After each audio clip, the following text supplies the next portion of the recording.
Does it work? Oh my god. It does work. So I can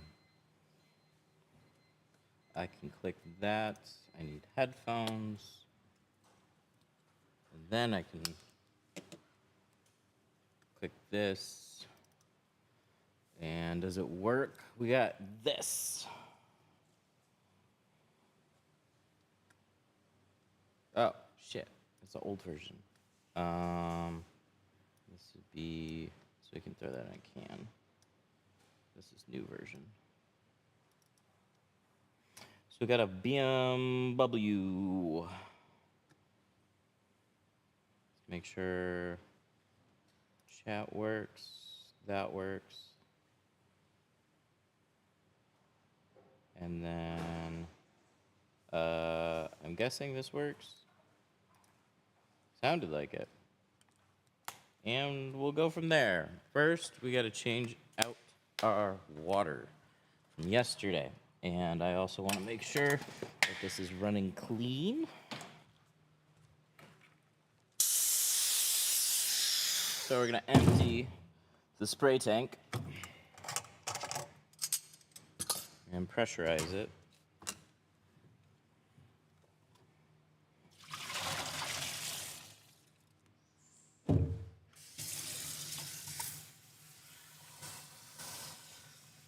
Can you guys see in there?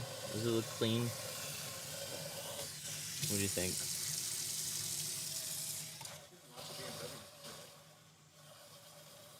Yeah, there's a couple.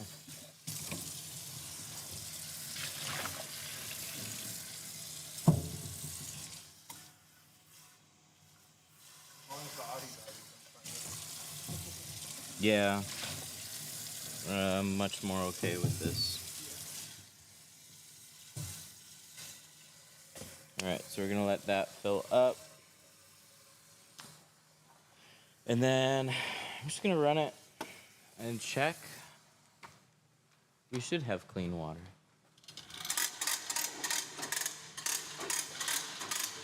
We had a snowflake problem the other day. Let's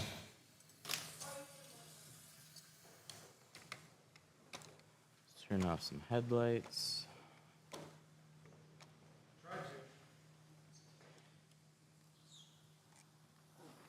Brake? I would say brake, maybe.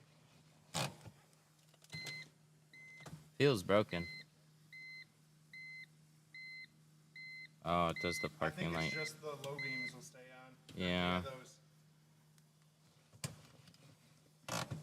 That doesn't even feel like it's working. That did? Yeah. Okay.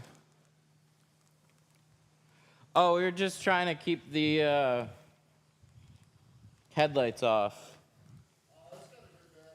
Okay. Okay.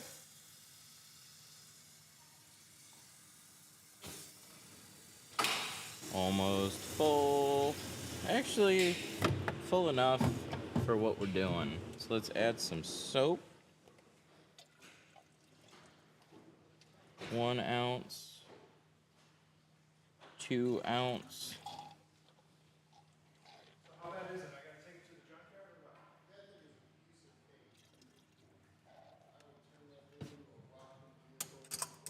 what? Wow, that's good.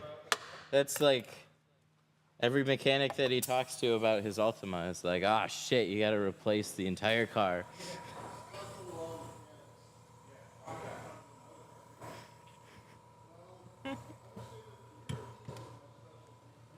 Making some, yeah.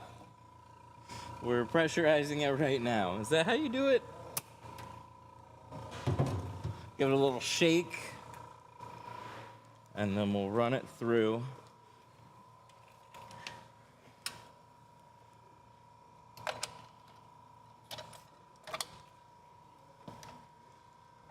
All good?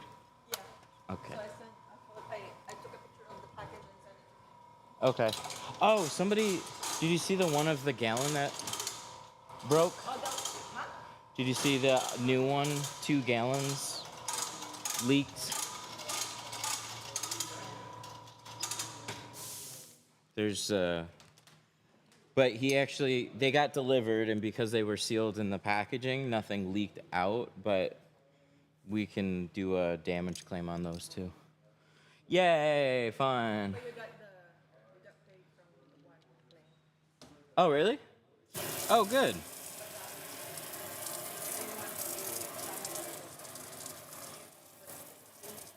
But UPS didn't send us a damage photo. They just disposed.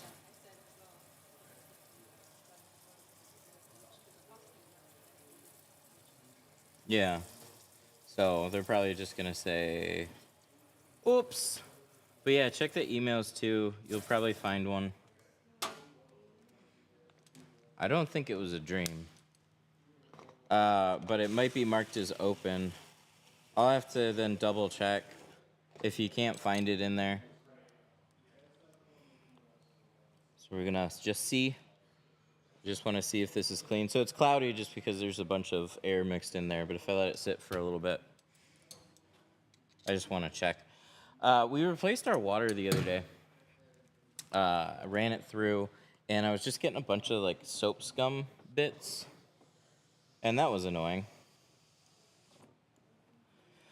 But what I ended up doing was running alcohol and water through it on ChatGPT's recommendation, and it seemed to have cleared it up. I had no issues yesterday, so now that it sat overnight, I just want to see if it's blooming that fast or if we're pretty good. If it's not in the info, I'll just have to check after. I thought it was in the info, but I just clicked on a bunch of things. Big news. I'm a full-time shop now. I'm training my brother and booked 2 weeks out. Thank you for all your help. Hey, Jaden. Jaden took the class. That's super cool, man. Congrats. You're more booked than I am right now. I didn't have an appointment coming into today. So I was at home, and then I got a phone call saying that we had a customer here that wanted to get it done. So I am here. I'm located Detroit Tint Studio, Sterling Heights. 18 Mound.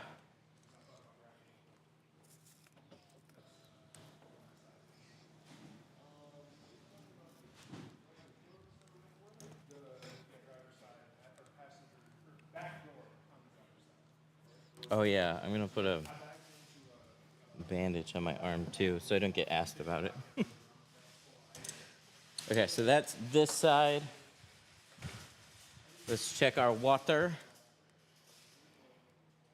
So I'm just looking to see if I got a bunch of snowflakes in here. And water looks clear. Good. That's good. Very good. That's what I was hoping. So I'm gonna do the other side as well.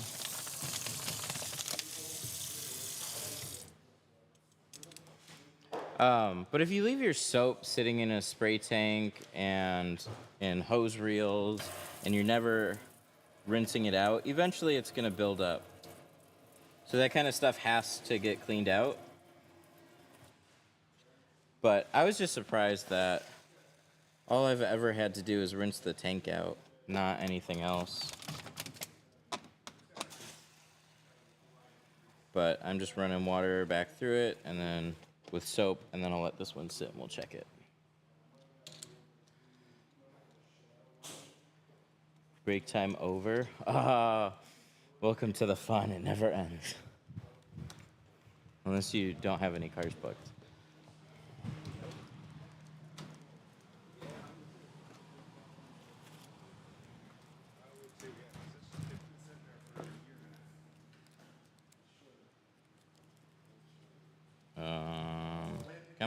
Come on.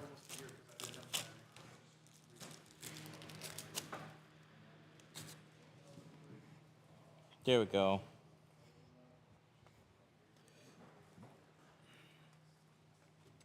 I'm off today due to weather. Mobile? Okay, so you cut the back. No, I'll hand cut it. It's good. You want me to cut the quarters? Yeah, you can do that since you got that in there. We'll hybrid cut it. Do you have a roll of 35 out?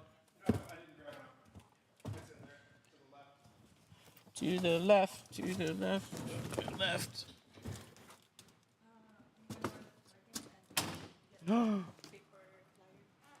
I want to go to Target. Is it tonight? We're gonna go to Where are we going to go tonight? midnight. Oh, yeah, the Switch release. Oh, my God. Wait. Today's the 5th? No, it's the 5th, right? Why is this midnight though? Oh, shit. That means it's tonight. Oh. Kiss her? Okay.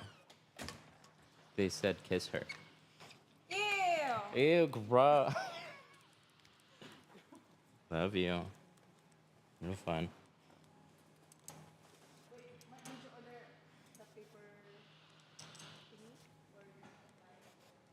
or I got some paper, but it's for laser printers. It doesn't work for our printer. So I gotta send it back. Okay.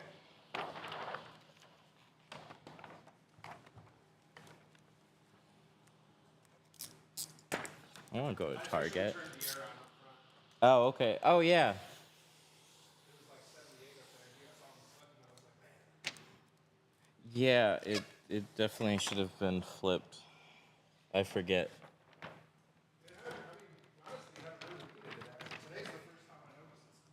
There were a couple times I flipped it on, but then it got cold for a while. That'd scare you. Michigan weather.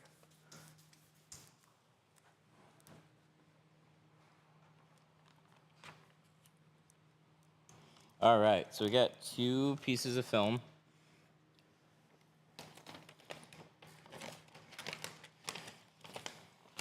Is bottom of the barrel Amazon film good enough to practice? Yeah, and there's one I recommend that I've tried. Get T-View. So professional films come with just higher grade materials, but it doesn't mean they're more tinter friendly. Most of them now are, because that helps them sell more film. So the more installer friendly the films are, the more they sell. But a cheap dyed film is a really good tool for practicing. So you can save on film and installations, but just don't expect it to last long term is the only thing. So there's a lot of people that are looking for just like really inexpensive films just to install on actual customers' cars. But there's one called T-View. It's just a cheap dyed film, but it's got a similar thickness to like what we're using. And the reason why you want to get a dyed film is dye is a very simple way and the longest way that they used to make window films before things started transitioning over to carbon and ceramic. But when carbon and ceramic first came out, they were very slow to shrink, very rubbery, and just not very easy to work with. So a lot of the cheap ones that exist still carry a lot of those traits, but a dyed film is just very user-friendly. So better carbon and ceramics from most companies are easier to work with, but it doesn't make sure it's not a guarantee that they are.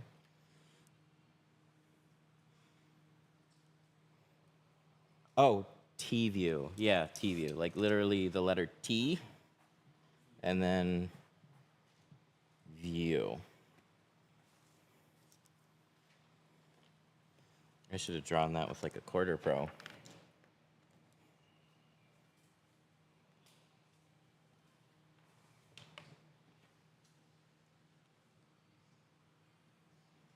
How long did it take you to learn how to tint? It's definitely fuzzy going that far back, but I remember feeling more competent around like the 1 year mark, but still learned a lot of things late. Like now you guys see reverse rolling and like all these options from like day one. I didn't know about like any of that stuff. I didn't learn to snap shrink until like 7 years in because I didn't even know it was a thing. Double cutting. Wish I would have had access to YouTube. Title says C2, not X2. Oh, actually, so we are installing C2 carbon. I didn't put the X3 in there though. So the C2 is the film name.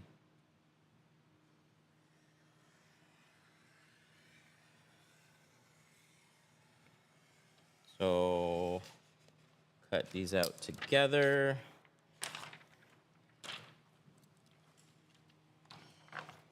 And then we're going to trim these out on the board.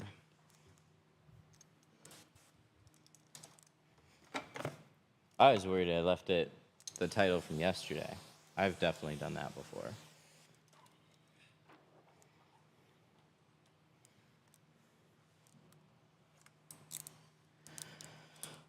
Starting a tint business, but not sure to go with Geo or go with cheaper. Get a roll, half roll from like whoever you're interested in and do your own comparisons.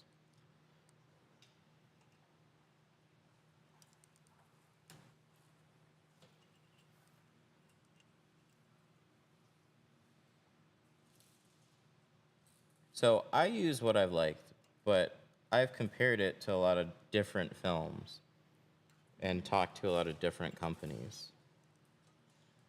So the only way you can really make like a good informed decision is like, yeah, you can take public opinion, but get what samples or half rolls or whatever that you can from a few different companies in like a particular film and just compare them. We did that when we made a switch from one film to another, and we landed on Avery Dennison at the time. They were called Tinted Attack before they got bought by Avery, but we were transitioning from like ASWF, and we weren't sure who to go with, so we ordered as many samples as we could. Did things like put them on a glass board, like a frosted one, to kind of see the color tone. Got a pricing list.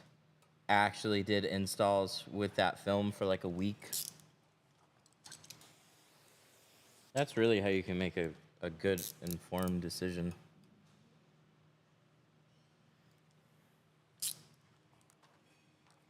Can you give us a step-by-step while you're installing two-stage? Absolutely. Absolutely. The patterns just cut themselves on the rest of it.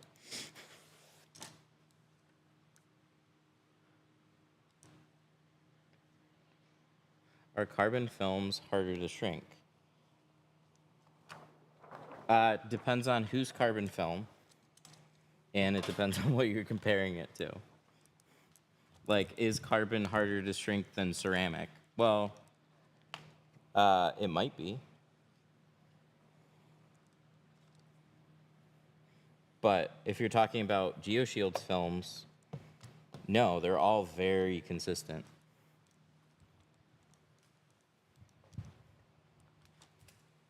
So Geo's C2 ceramic versus C2 carbon, you're not really going to notice much of a difference at all.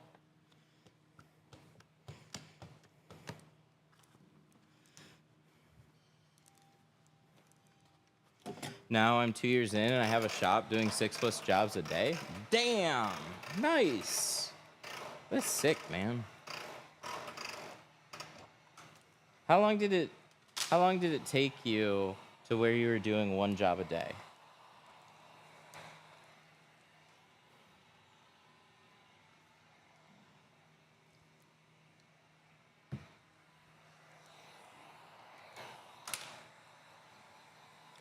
I was using Solar Free at my body shop on an '07 Silverado windshield, kept creasing. I used Geo personally.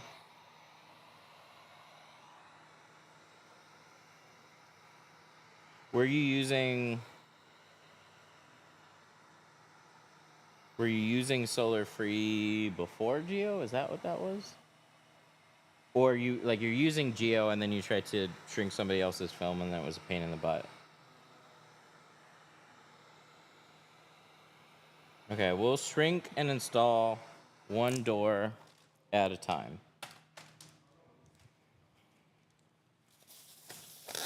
Oh yeah, Luke, how long did it take you? My son's name is Luke.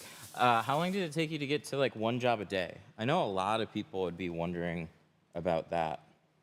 So if you have been tinting for 2 years, that journey in the beginning is really rough for most people. So 3 to 4 months doing one car a day. Did you do any training? Or did you just watch lots of videos and figure it out?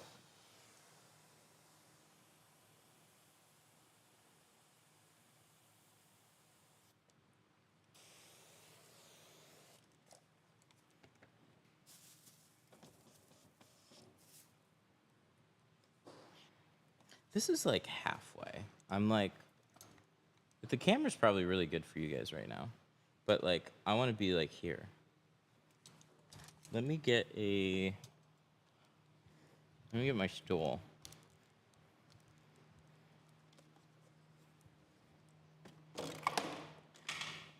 Have you worked with Cool View? I have not. I'm gonna get comfy.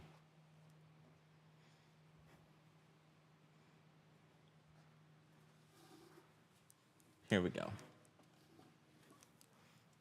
Oh, that's so much better.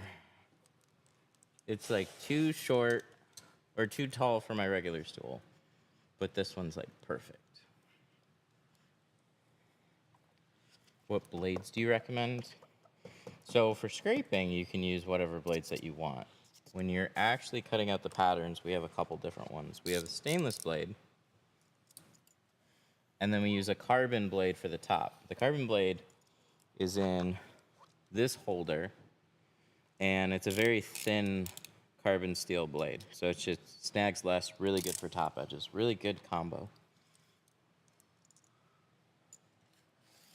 We have it in pink and green. Okay, so I'm gonna roll the window down so I can see the top edge of it. I don't wanna go too far down, but usually just a couple inches down, expose the top edge. And then we're just gonna scrape the window. This is just ensuring that there's nothing stuck to it that we couldn't feel from like a razor blade or whatnot. Sent a lightning bolt. Thank you. Oh, look at that. Appreciate that. A TikTok lightning bolt. What's the difference between Apex and Pro Nano? Is one noticeably better? Yes, Apex is the better film. It's 2 layers of ceramic versus 1 layer. It also has a significantly better color tone across the board. The direct comparison to Pro Nano would be C2 ceramic. So our lineup right now is C2 carbon, C2 ceramic, and then Apex. No, scrub pads are cool, but I don't like not being able to feel the window. So if you have a sticker, you're gonna use a razor blade to remove it anyways. So a scrub pad looks cool because you suds up the window, but you're not necessarily removing something that's stuck to the window unless you know it's there and you can see it like come off. So it's really easy to just skip over part of the window and not realize it. or skip over something stuck to the window.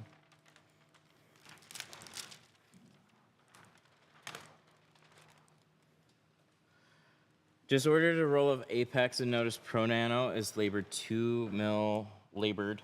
Yes, Pro Nano is a 2 mil film. It's not 2 layers of ceramic.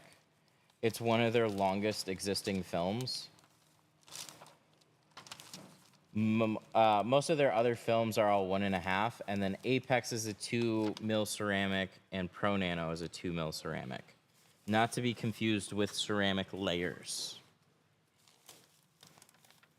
So Apex has 2 layers of ceramic in it.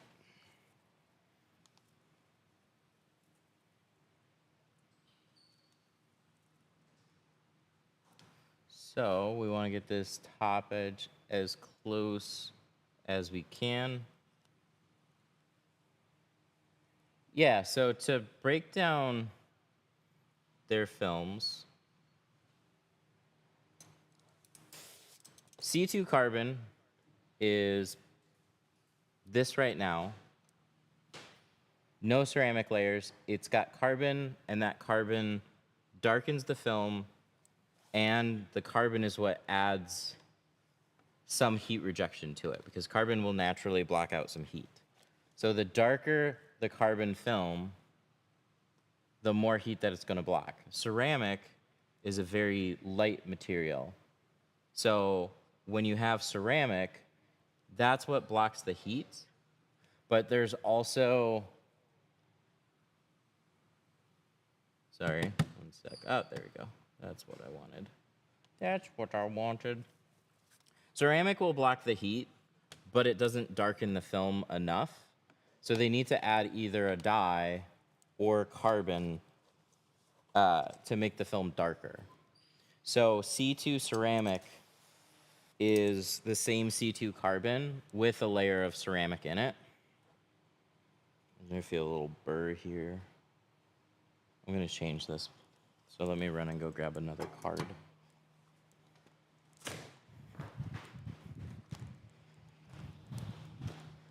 What color? We've done green.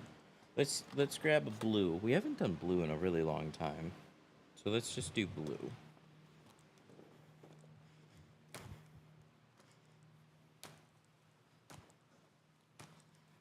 Blue was the ones that I used for so long.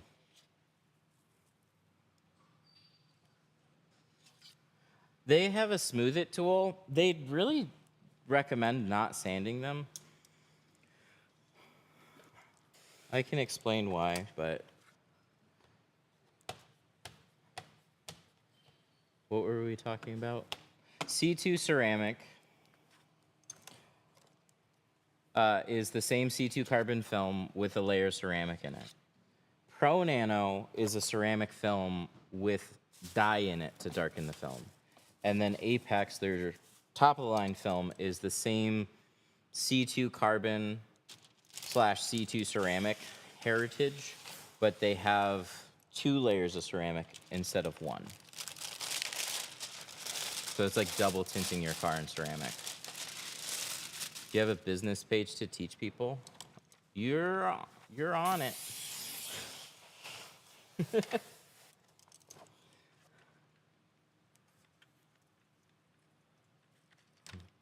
Been sanding my tools for years. They say that so you keep buying them. So normally I'd agree with you, but they actually have a smooth it tool so your cards last longer.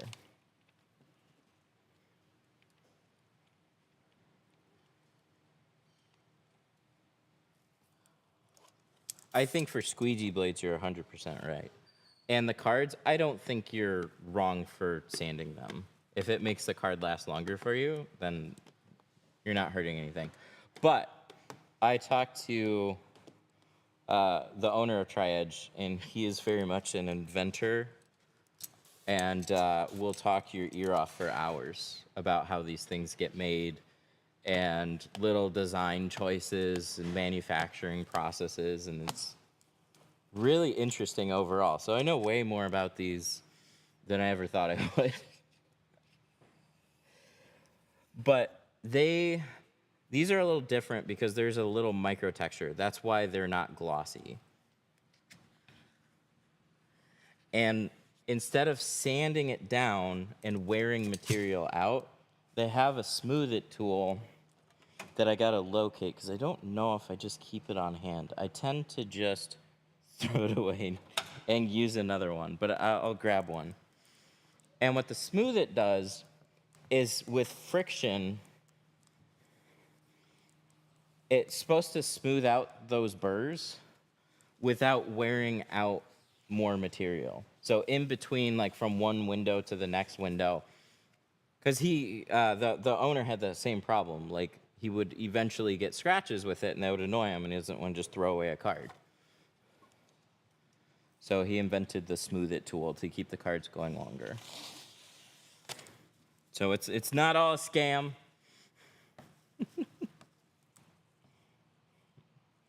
Whether or not it matters that much, though.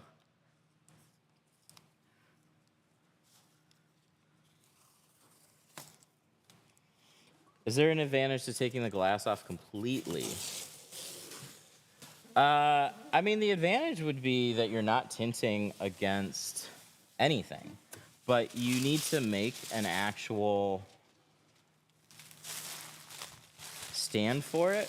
You'd want it to be vertical, not just lay it flat.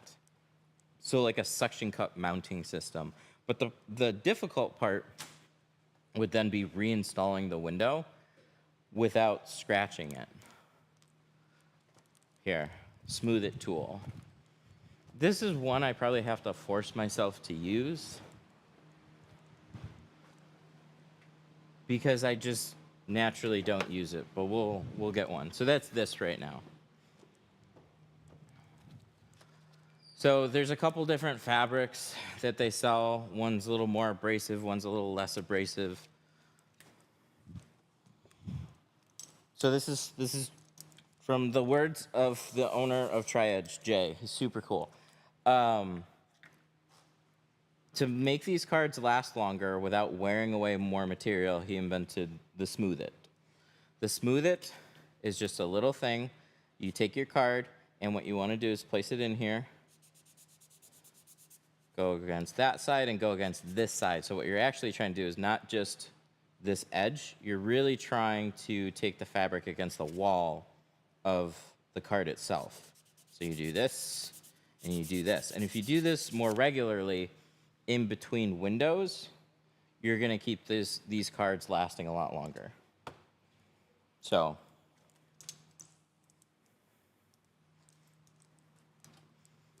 do with that what you will.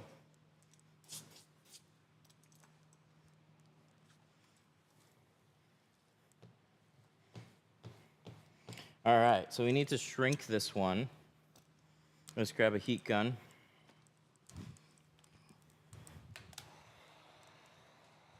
Actually, is this more curved than we think it is? Let me take this off and put it back on, and we'll just see. We'll start fresh. Take a piece of film, put it on the window, spray the window, then take your squeegee and flatten out all your side edges. Dang, that is more curved than the front door is.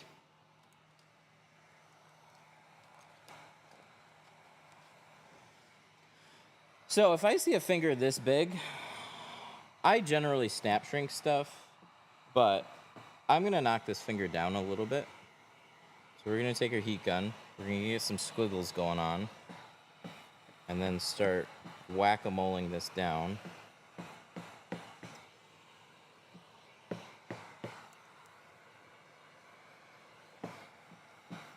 With these bigger ones, you wanna kind of divide them up into smaller ones. There we go. So now we got another smaller one popping up rather than continuing that big area. Who makes the tool for smoothing the hard card? The Smooth It is by Tri-Edge. So it's not going to take something that's excessively scratched up already and smooth it out as easy as like a more aggressive sandpaper and then working back. The idea is that you kind of use it along as you tint cars to help prevent them from really getting out of shape. So Jay used to use Solar Guard and tint for dealerships before they are the full tri-edge company that they are. So they like, you know, he's a tinter and then runs into a problem and then finds a solution for it. So they developed the Tri-Edge X card, and then they would still get some scratches here and there. So that's why he made the Smooth It. And so he just takes it and smooths out a card a little bit more. This is the most airtime the Smooth It has ever gotten.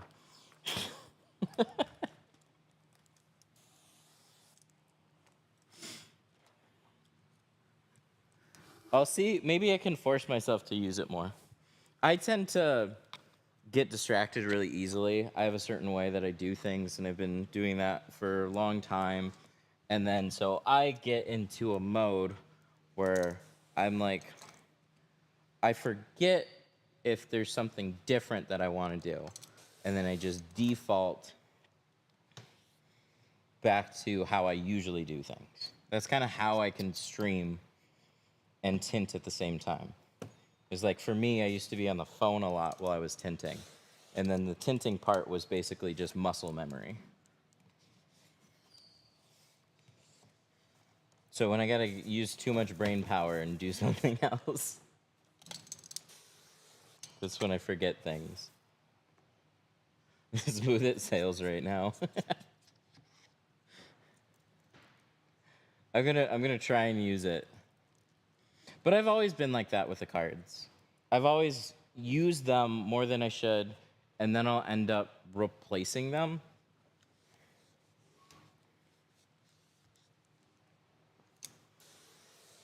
The universe is so good to me. I'm about to legit tint this exact car next. That's so great.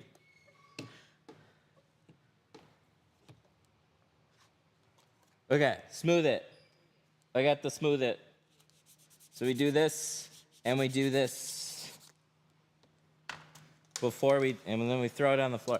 Just before we go to tint this.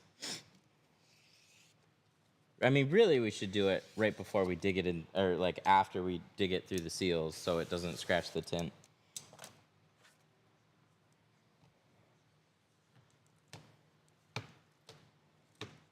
That's what we should do. So I'll try and do it again. How much would it be for a 25 Jeep Compass, 20 fronts, 5% the rest, in nano ceramic? So our C2 ceramic would be our least expensive ceramic. Still a hell of a film. All the sides and the rear would be $350.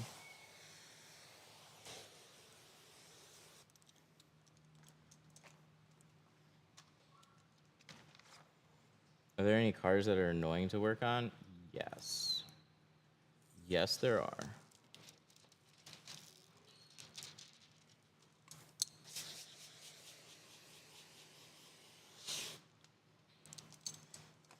I have purple tint on my car from the 90s. You should keep it. People would consider it retro. Can't get that back. What's an affordable film to practice with? T-View on Amazon.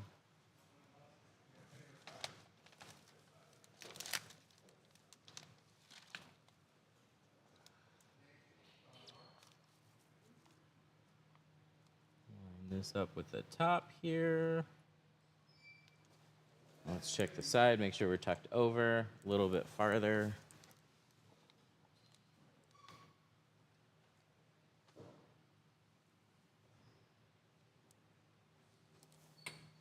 Looking better? Much better.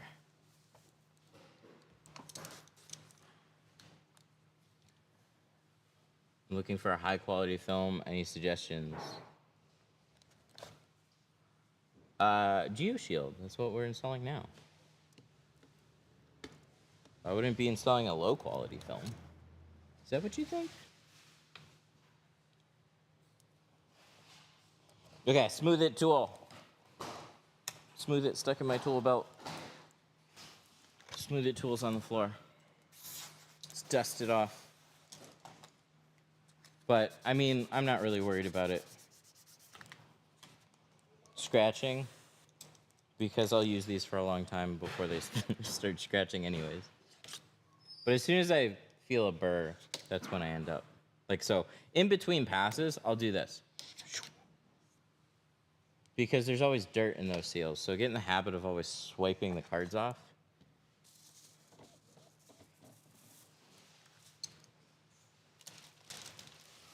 What are your thoughts on Autobahn window tint?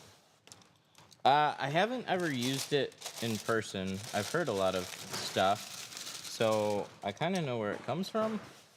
I just never had it in person. Mark's used it, though. He liked it. So we're going to pull back a corner. We're going to tuck in that, and then pull back. Hang on. We want to pull it back in a way that doesn't tuck it into the seal. There we go. Pull that back, tuck that corner in, pull up our slack, shuffle, shuffle, shuffle, shuffle, shuffle, shuffle. And we're going to squeegee this out.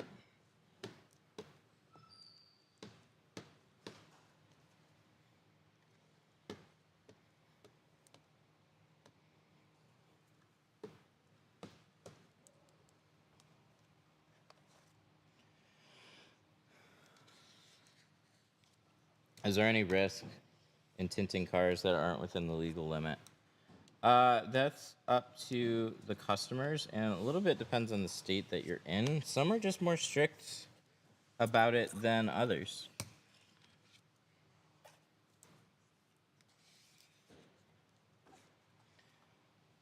I recently cracked a Ford Explorer windshield trying to remove the rearview mirror. Do you cut a slit or do you remove the rearview mirror? There's a certain type of Ford mirror that is very difficult to remove and will typically end up breaking the windshield. But there's another style Ford mirror that is much easier to get off the windshield without breaking it, and that is this one right here. So if you have the rounded style, you want to take a pick, pry it under here, and just pry back on that, and then this will come up. But if it's the squared off one, that's going to be a pain in the butt. Don't try and remove those. Okay, plotter. Top edge turned out good, but see that bottom edge there? That is like dead on where my seal is. The problem with that is this right here. You see this in a couple spots. There's a little gap here. And if I was a shitty tinner, I would leave that. But that annoys me. So I can do one of two things. I can extend my pattern and then recut it, or I can hand cut it to the depth that I want. Because this edge turned out good. The sides turned out good. I'd leave that. Ew, you're a shitty tinner.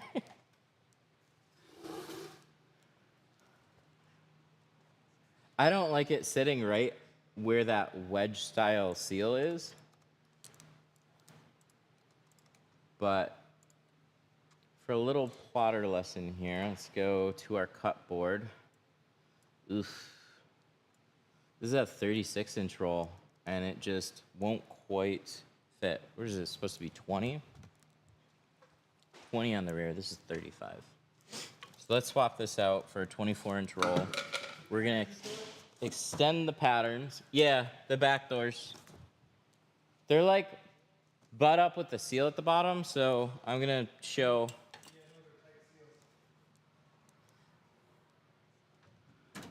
But they could have gone a hair farther with them. They didn't need to do that.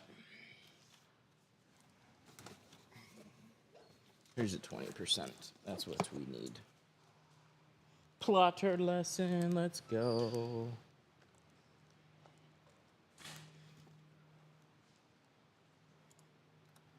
We can also see if there were any options for it. It says cut to gasket or cut below. Was that the cut to gasket ones? I didn't change it. I didn't pick. Okay. Oh yeah, it says prefer below the gasket. So the other ones would have been much shorter. Oh, the tech box is on. I didn't even notice. No, it's on. So you didn't do anything wrong. It's just that's where it says the below the gasket ones are. So if so yeah. No, that is the below the gasket pattern. The other one would have been shorter.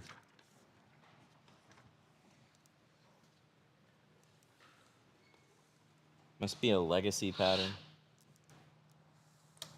I don't know. That's one to polish up a bit, that's for sure.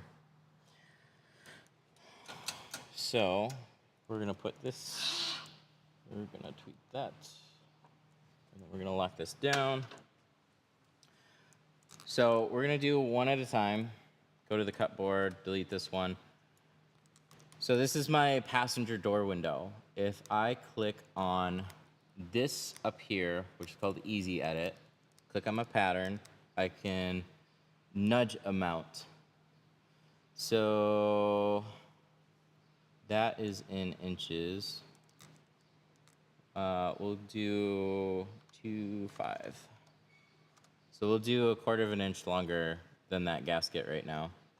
And then we'll click this button, and then it makes it 1/4 of an inch. Apply. And now when we cut our pattern, should be good. Oops. What software? This is Core.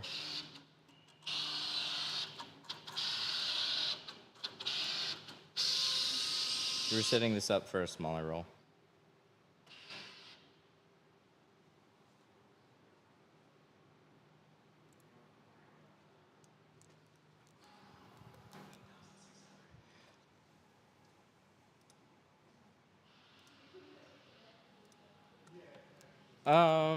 Can you turn the Bluetooth off the shop phone? I don't know why, it keeps grabbing my headset.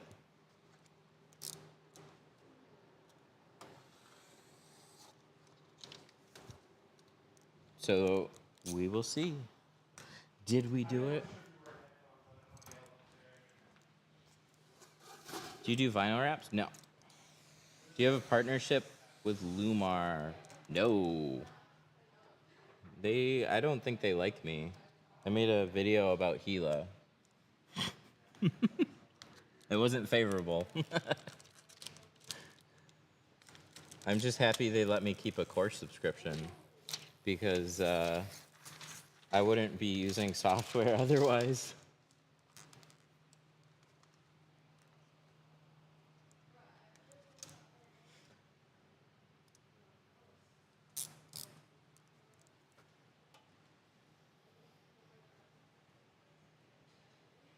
Yep, my rate got increased like everybody else's did.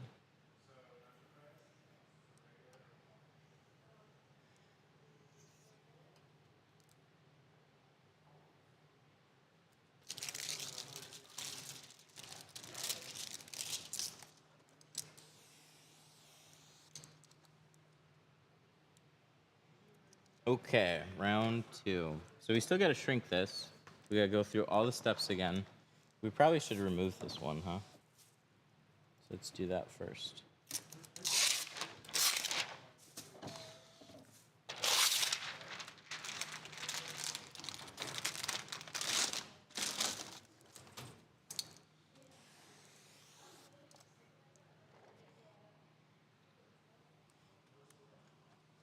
They also left this bottom corner just a little bit sharp. It's slightly rounded. I would just round it a hair more.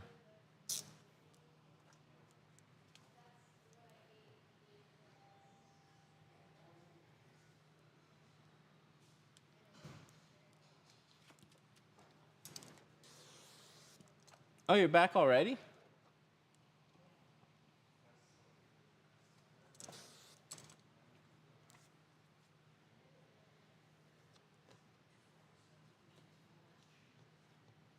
I use GeoShield. Okay, so we're gonna card this down. We're gonna see what fingers pop up. Little big. Little bit. Big? Bigger? Bigger than normal? Why do you apply it on the outside? We prep everything on the outside, and then it's gonna go on the inside.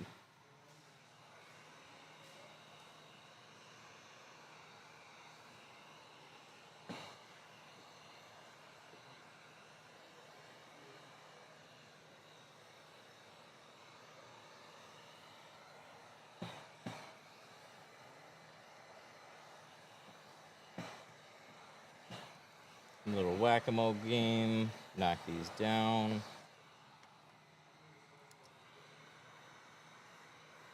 Saint Gobain. I hardly ever pay attention to glass stamps. Saint Gobain. Giant glass manufacturer. They own SolarGuard.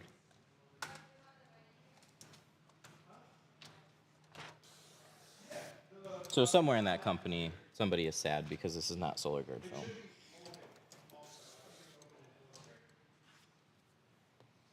I'm just kidding. Nobody cares.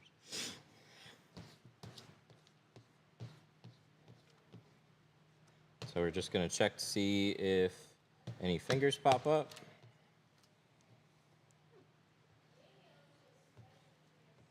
Looks good.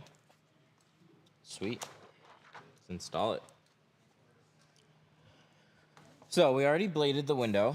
Everything turned out very clean. So cleanup again is going to be really straightforward. We're just going to wipe off the top edge because we rolled it up and then squeegee and install. Core is $200 a month. Unless you're going for PPF as well, then it's $600. That's steep. But for just window tint, most companies are moving to $200 a month, or not too far away from it. There's really only a handful that are below that. They're just not very good. But Core's not even the most expensive. You still got SolarGuard, Computer Cut. Oh, I always forget about them. I would give them a hearty shot if I was banned from Core.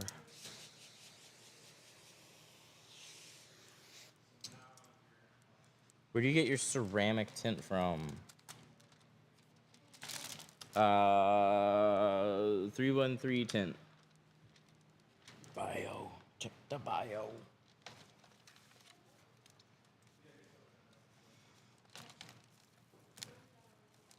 I use Computer Cut. I hear great things. I did use it. We used like 3 or 4 different softwares in a short amount of time. I remember what the interface was like. I don't remember how I felt about the patterns. But I definitely remember the ones that I didn't like. So that wasn't one of them. I just don't know if that, like, we had used who was it? SolarGuard had True Cut. I really like the patterns that we got from that.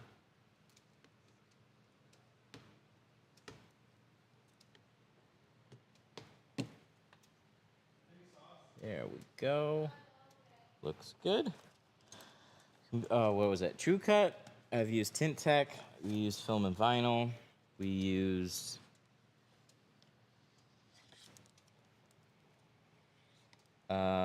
trying to think if there's one more. DAP. DAP was like the best one that was open at the time. Loved DAP. The interface was terrible, but the patterns were amazing. So I was very happy to use DAP, and then they locked down to dealers only eventually. Brilliant marketing strategy. Release your software to everybody, gain traction, and then lock it down. How good is Film and Vinyl compared to Core? The only thing that it beats it at is you can cut out graphics with it. I think PPF is included in their subscription. and the price is lower, but the patterns were not great. That tucked. That was great. We did a 1/4 of an inch tuck. I wouldn't go any farther than that. 10 out of 10. Now, I don't like that I had to do that. Computer Cut offers discounts to dealers. Core does that. A lot of companies, like the major film companies that own software, they want to use it as a tool to get you to use their film. I think Core is now a bit of an exception to that rule, but they do give incentives. Because before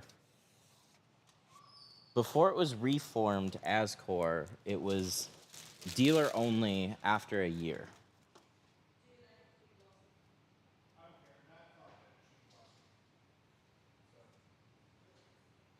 There we go.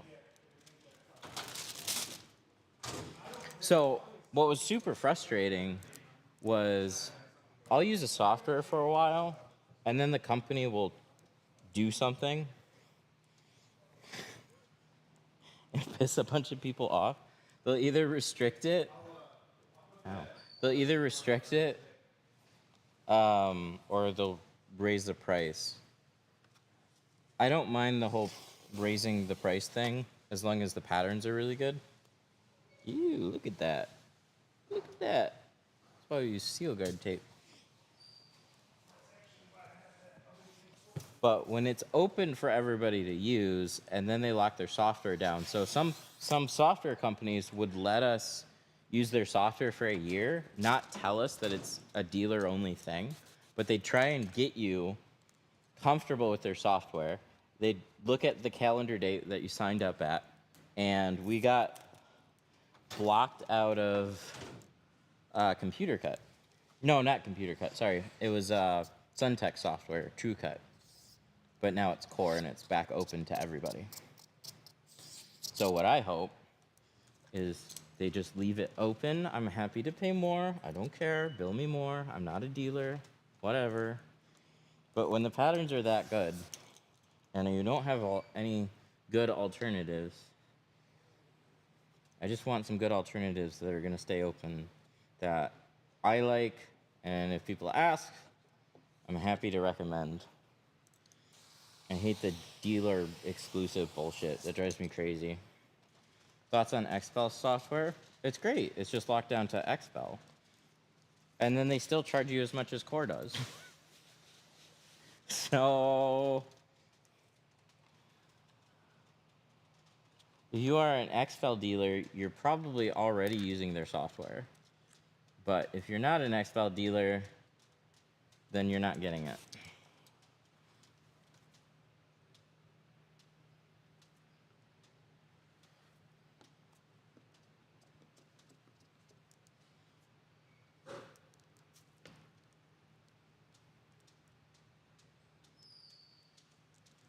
Gotta make sure we're all covered.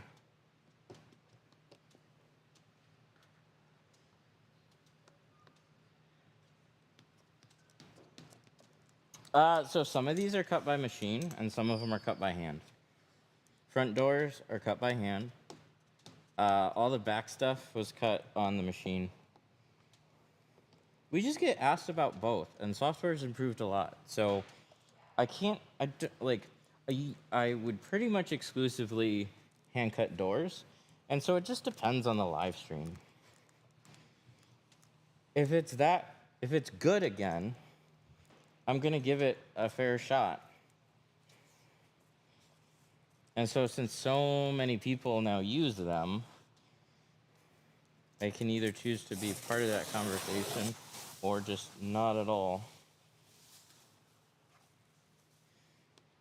So for now, here and there on cars, some in entirety and some only a few windows and some not at all, we'll be using Core because they like them. What's the mini squeegee? This is called the Quarter Pro. I love this little thing. I thought it was an April Fool's Day joke.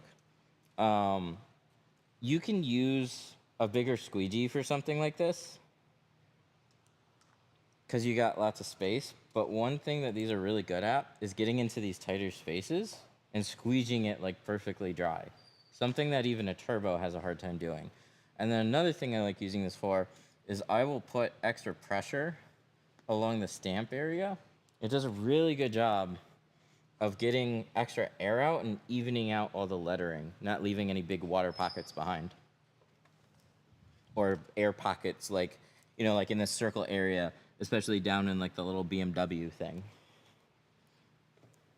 It's just really good at that. So I've gotten used to like, ooh, this is a good example. See how there's extra air here and there's not here? So I take the Quarter Pro, give it a good swipe. Look at how uniform that looks now. And that's all we just pulled out of it.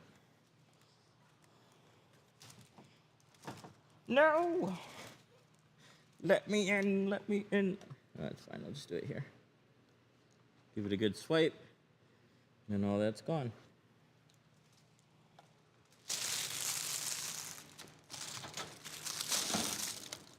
So, I would usually just take my handled squeegee, and then between the pressure that you can apply and the softness of the orange blade, it's just really nice. Yeah, and the triangle corner helps. Okay, so let's move over to this door. We need a heat gun. Why do so many shops not do the small triangle windows? I think, do they avoid them? I think most of them do them. Unless it's just your area where they don't. But they definitely should.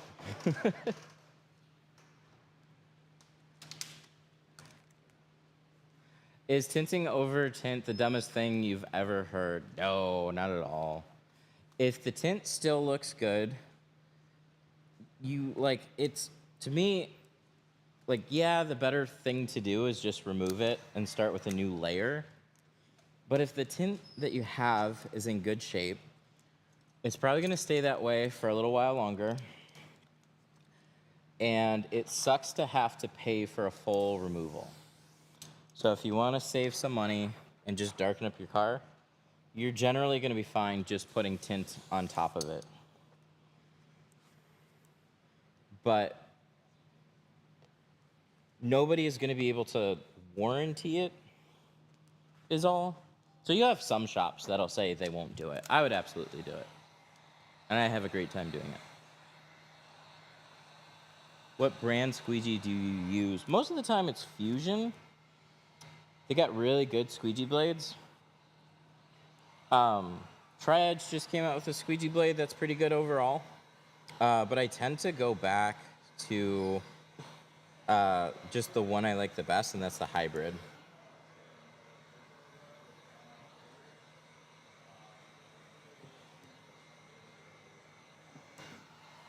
Why aren't you snap shrinking?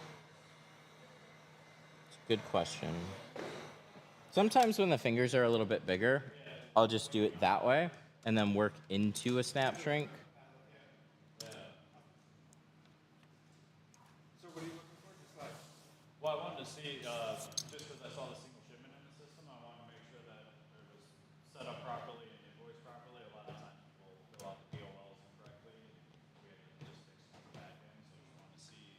he's with R&L. Did we? Oh. R&L? Huh? Did you send that pallet to Gio with R&L? Yeah. Okay. Yeah, turned out to be a giant mess that I didn't know. It was really? like $1,500 or something to ship that out. Yeah, so you guys. Why was it so expensive? Because you guys actually don't have an account with us, so you just get our standard off the street pricing, quote unquote. Okay. So I was going to see if that was actually set up correctly. I can go ahead and actually put pricing in place. I can bring that cost down. I'd really appreciate that. Because I was calling there and I was trying to do something like, I understand if we didn't have an account, we just filled out like you said, we filled out the pickup thing. Nobody reached out to us on it. Somebody just came, picked it up, and then I'm streaming, yeah. And then next thing I know, they're like, oh yeah, it's 1,500, and I was like, I then called Geo because we usually get pallets sent to us from them. Yeah. And I priced out what it would be, and it was like in the range of like $350, and I'm just like, why is this so much more expensive? Yeah, so it's just a standard discount, so you're not getting any specialty breaks or anything. Okay. How often do you guys ship? That's the first pallet that we've shipped. We ship lots of small orders, but we don't usually ship out pallets very often. We'd be more inclined to. It's not something that we typically have to do, but they ordered a lot of boxes from us, so we threw it on a pallet, and then we should have just shipped them out individually, according to that bill.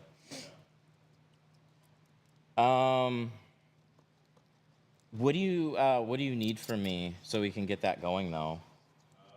Just essentially an email address and Okay. pretty much it. So, yeah, I can go in and just set up some quick pricing, and Okay. we can actually backdate that one to I'd really. tariff once it goes into place. Okay. I'd really appreciate that. And then, do I have to reach out to billing or something about it, or I'll get an email about it? No, I'll take care of all of it on the back end. So. Okay. I can give you my email. Oh yeah, when you work. Matt@DetroitTintStudio.com.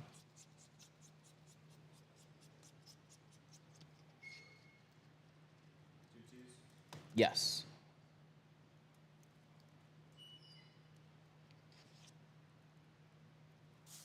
Detroit Tint Studio. Uh-huh. Do you know roughly where you guys would ship to if you start shipping more often? It would either pretty much be out towards Vegas or out towards Louisiana. Okay, that's pretty simple. Yeah, Baton Rouge.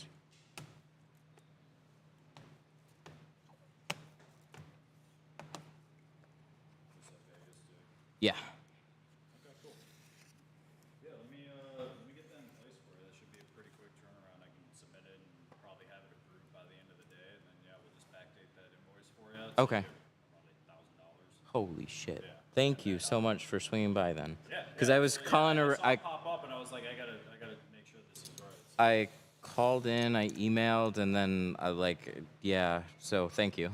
Really appreciate you popping in and fixing this for us. Yeah, no problem. So my name is Get back Matt. to your, Taylor. Taylor? Back to the stream. You want me to leave my card over here for you? Yeah, that'd be great.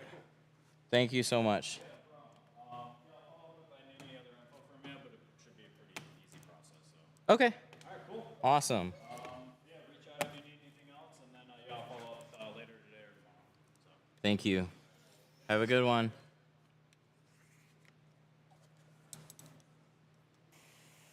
Oh my God, that will be so much better. Yeah. Yeah. And we've gotten a good amount of shipments through RL, which is why I'm just like, well, it's probably fine. But I didn't get an official quote. And then they came, they picked it up, and then next thing I know, holy shit, man. It was just like, you don't know until you know. And I definitely didn't know. Okay, so let's continue installing. We're going to start with the long edge first. Slip solution, we are using Tint Slip. We want to get this long edge on the glass. We're going to roll our film up, and we're going to slide this over into the seal. And then we're going to start placing more film up on the glass. And then we go to this size, roll this up, pull it back a little bit, and then tuck this into the seal. The important part is this little bit. Keep this rolled flatter towards the glass. You don't want to bend it, and try your best to avoid bending it. There'll usually be a little pinch mark that you heat out, but you're not trying to put a hard crease into it. Looking good. Shift it over just a hair. I was gonna say, look at this cut. This is my hand cut, so it looks really good. What percent? This is gonna look really light. This is 35, but the camera always makes the films look probably about like 2 shades lighter than they actually are. On screen, I'd say it looks like a 50. In person, it looks like a 35. Smooth it. We were gonna do a smooth it. See this too? When you dig these into seals, you pull stuff out of the seals. So you wanna make sure you keep your carts cleaner. And some cars are gonna be worse than others. I was gonna say, it's very normal for me to forget.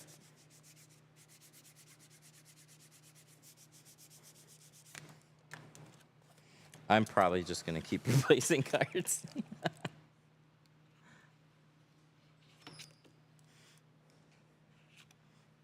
Looks nice.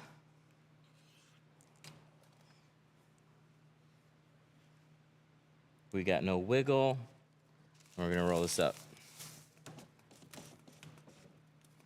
Lovely.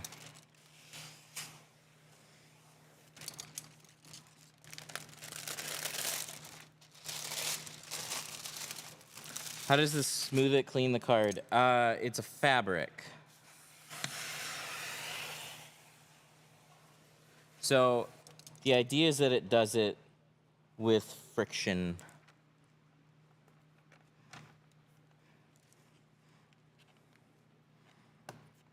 It's been around for a long time. This is the we've talked about it a couple times, but it's very rare that it gets brought up. We were just talking about sandpaper, though. It's a tool that Tri-Edge came out with to help their cards last longer. Do you bottom load? Do you bottom load? Not usually. Even if I have the seal out, I will still tend to 2-stage. I just go with what I'm super comfortable with doing. It's not that I can't, it's just that I do this a million times more. My ego says I could do this no problem. You got this, man.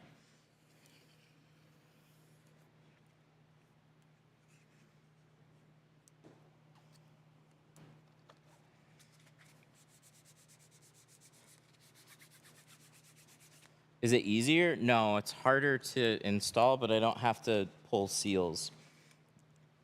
If all the seals are easy to pull, then I'd probably just force myself to do that. But you still have quite a few vehicles where it's a pain in the butt. So for me, the way I look at it is like, I'm so familiar doing this method.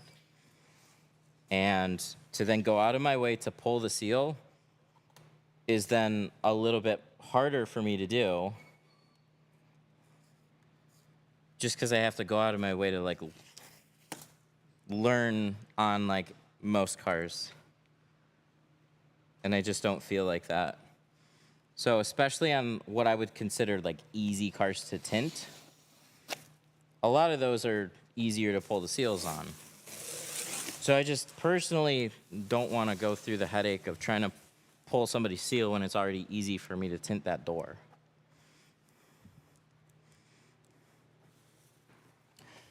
Oh yeah, we got to change this pattern. So this one is likely to be close. We're gonna check it just to be sure, and we'll show what the difference is. And I'll keep this one around if it looks short, and we'll compare it to the other one. So I'm gonna line this up to check. Did my pattern line up? I'm gonna roll the window down a little bit. I'm gonna line it up on the top edge. We're gonna tack it. And then we're gonna roll the window back up. And then we're gonna take a look. Yep, this is exact. So this one is supposed to be the cut below gasket, but this is exact on the gasket. And I'm gonna take the other one. and we're gonna go and extend it. So this was this door, delete. We're gonna pick our door. That's this one. Now, I'll flip it around. So this is what it looks like. And we wanna take the bottom edge and extend this a little bit farther. So what I'm gonna do is click on this feature, which is easy edit. Click on my window, and then there is what is called a nudge amount. And we set it to 1/4 of an inch. So I'm just gonna take this, I'm gonna click this arrow, and watch that bottom edge. Doot. See that little line? That's where it's gonna get extended to, and then click apply, and then boom, it's done. Go back to our arrow and move the pattern where we want it. And what's really cool about that feature is that it'll keep the same the same thing. It doesn't just stretch it. It takes this bit and makes that longer. Where Tint Tech 2020, we would very regularly make patterns a little wider or a little longer. And what it does is it actually stretches out the whole thing. But that can, especially on the top edge, if you make it just a little bit wider, it's changing the curve a little bit when it stretches the full thing. You just want it to basically continue to cut. So here is our winder.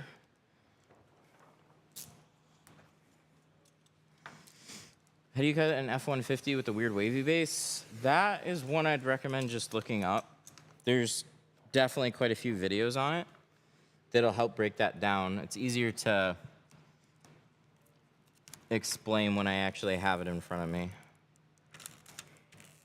But I've done a video on it.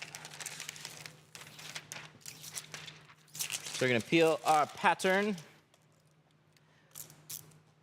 and then we're going to trim our liner. What's the hardest thing that you've tinted?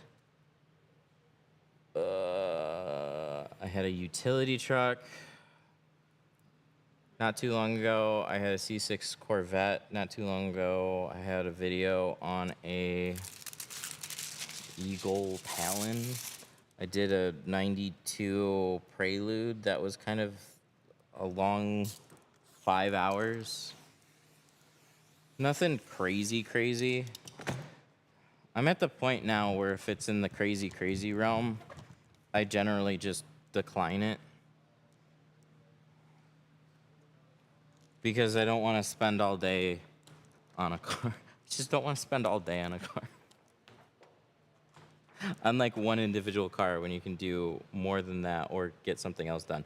Okay, so this is our original pattern layered over, and then this is our extended. See this? That's exactly what we did. We didn't change any of the rest of the cut. This is what Core cut for us, this pattern on top, and then we extended our new one. And this one's good. Thoughts on buying pre-cut tint?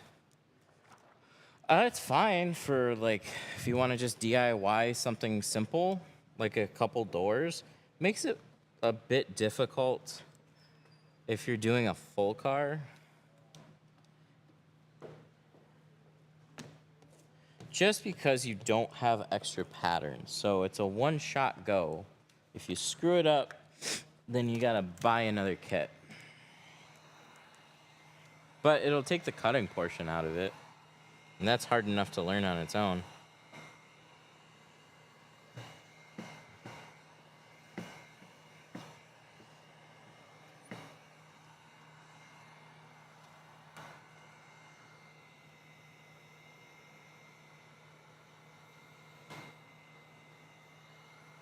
So snap shrinking works very well on most windows. If there are bigger fingers on the window, you do have to snap shrink more of that window. So I kind of just did a bit of a hybrid where I shrunk the bigger fingers up here and then I pulled it back and then snap shrunk the rest of it. Just to kind of give it like a head start.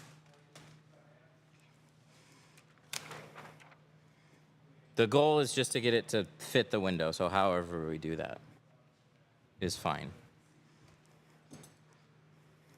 Do you always heat shrink before you install?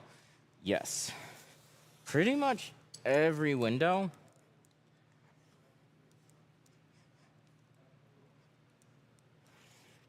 If I don't heat shrink and a finger pops up, it generally will take you way longer to heat that window and get that finger out than if you just took a little time to shrink it ahead of time. And the other problem is when a finger pops up, it always has the potential of sucking up some dirt, and you're not going to be able to get rid of that. So I think it's well worth spending 30 seconds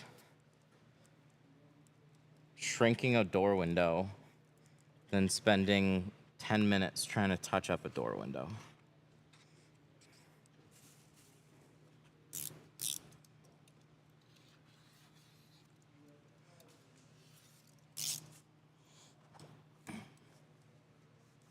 Are the backs 35 too? The backs are 20 actually. You'll notice more when we close the doors, except there is tan interior. There will be a shade difference.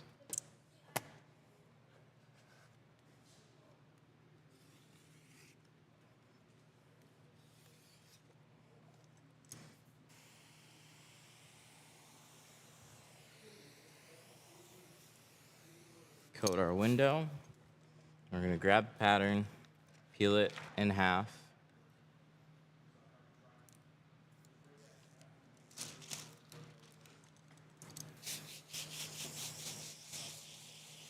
And douse it. We're gonna try and just cover the whole thing in water. Don't leave any light spots. That will stick for sure. Heavy coating. Because as you slide it, it'll just start to stick. This is how it be.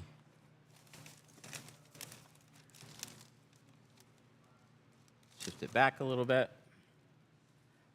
Make sure we are lined up across the top. How can I start tinting if I don't have a garage to start learning? See what you can rent. Storage unit for vehicle size is not too expensive. Just make sure it has an outlet. But it's gonna be one of the only ways if you don't have any friends or family that have something. It's tough. Everybody's entry into window film is different because there's like we do a class, a 3-day class, like an accelerator course. But if you haven't touched film, you're gonna be better off at the end of the class, but you're not gonna be like a full tinter at the end of the class. So there really isn't like a tint college that you can go and train at for a while to really get like up and going. You gotta kind of figure out your own way into it. Some people can get jobs at other tint places. So if you have some near you, it's worth reaching out to them, seeing if you can get hired.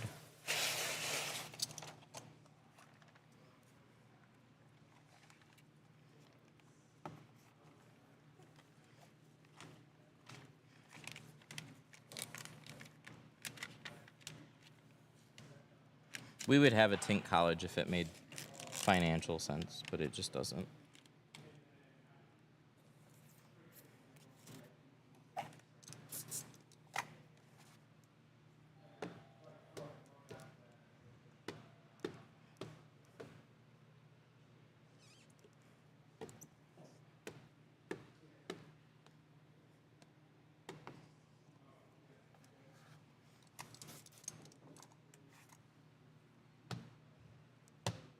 Is it possible to go to a customer's house and tint outside?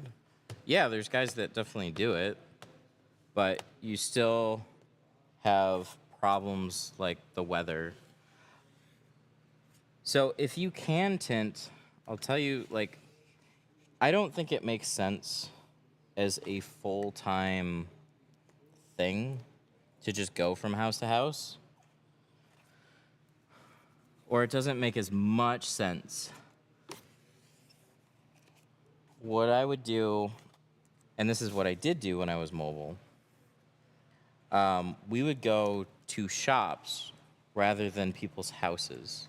So we would set up accounts with auto accessories companies, with some dealerships, places that had customers coming in regularly, and they just didn't have a tint program. Or they wanted to have a tint program, but they had a really hard time keeping a good installer. We would give those shops 1 or 2 days a week.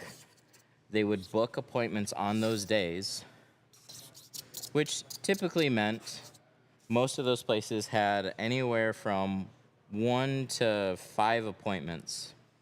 Sometimes they would have no appointments and they would just waste our time, and then we would eventually cut them off if they just didn't perform. We would find the good ones that could genuinely keep us busy, because when we're there, we want to stay busy. We're not there just to sit around because we're not getting paid.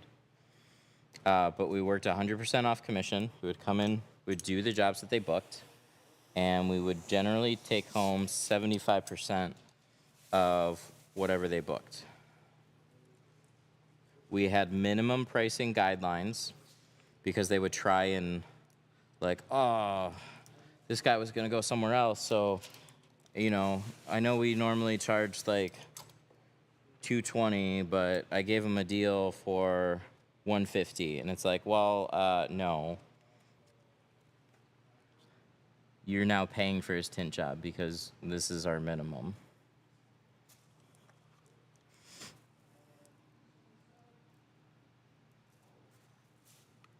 But I like that a lot better overall because I didn't have to worry about talking to customers. I didn't have to worry about booking appointments. I just show up and tint whatever needs to be done, get a check at the end of the week, and it's much easier than trying to do everything. But when you're going from house to house, like, you're generally just going out for one job. And then if you have to fix something, you then have to go back out, and you're not getting paid for anything else. So that's why a lot of mobile guys, like, lose the customer's phone number after the job is done. Assholes. Tim, thank you for the rose. I appreciate it.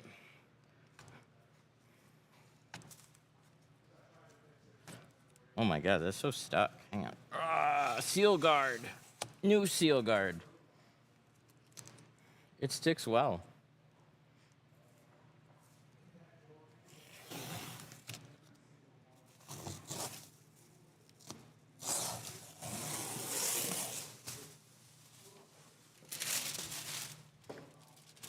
What do you use to shrink the film? What do you think the best way to shrink is? Top or bottom? It's going to vary if we're doing a door window or a back window. And just any Wagner style heat gun is a good one overall. We're going to be shrinking the back here in just a sec, so hang out for that. We're just checking this over. Were you using your own tint material with those shops? Yes. We would provide the film.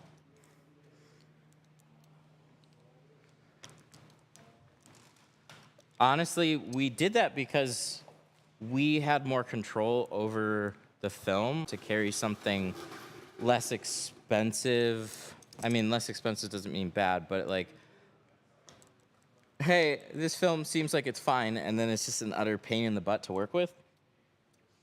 So we since we were going to multiple shops, we wanted to control that aspect of it.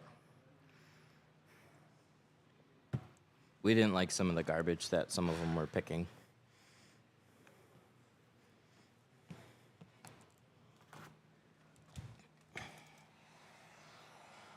And they could, like, if they were buying their own film and controlling that, then they could just change it at any time.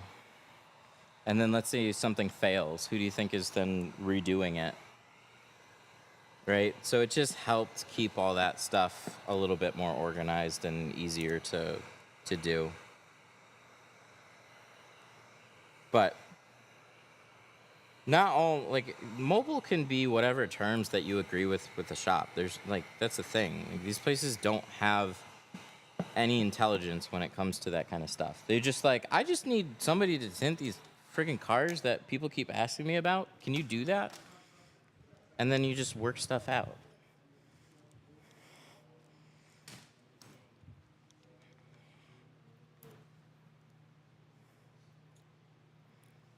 No, tint goes on the inside. My wife's hairdryer is not cutting it. Yeah, I did a video. Hairdryers don't get hot enough. Heat guns do. You need to be like over 500 degrees. I don't know exactly, but it's just hairdryers get hot, but if they got too hot, they'd melt your hair. So you're trying to melt tint. So heat gun be better. Will cheap carbon tint like Tint X crease easier than something like Expel? They're both gonna crease easily, but Expel will shrink easier, so you're less likely to crease it. Cheap carbon films are just not super user-friendly.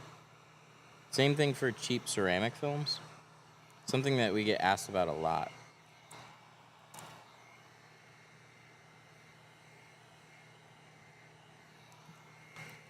But just because it's expensive doesn't mean it's easy to work with either. Crystalline's probably the best example of that. One of the most expensive films ever. But it's a completely different shrinking style. It's not straightforward to use. Is Walmart and AutoZone tint okay to use? Yeah, for just like your own personal use, or if you got a buddy that wants something tinted, like, yeah, but I wouldn't, it doesn't even make business sense to go and buy those films. You're actually spending more by buying a $20 roll of film because you have to buy a bunch of them. You're spending more on material than what I am on this by going to AutoZone. How fast do you guys ship your products? So when you place an order, when you place an order, it comes out of that printer immediately. And then tools are right there, they get packed. The film drop ships directly from Geo's warehouse. And if you order before 3 o'clock Eastern time, or no, Central time, Monday through Friday, it is almost guaranteed to ship. If you're right on the 3 o'clock deadline, stuff can still ship out, but it's not quite guaranteed. But if they get stuff out so fast. You place an order, that day you have a tracking number, it goes out. We don't like holding on to stuff either. The faster we can get stuff out, the happier everybody is. So they sit there doing other stuff, but also waiting for your order to come through. It's not me. I'm not packing your order right now because I'm tinting a car. If I ship your order, it'll be past close, and then shipping, it won't be good. It'll ship next day. We don't like that. We want to ship now. Ship it now. You know? Can you do 5% all around? Yeah, for sure. How much? 20% tint film. In our carbon, are you talking about on a car or just a roll?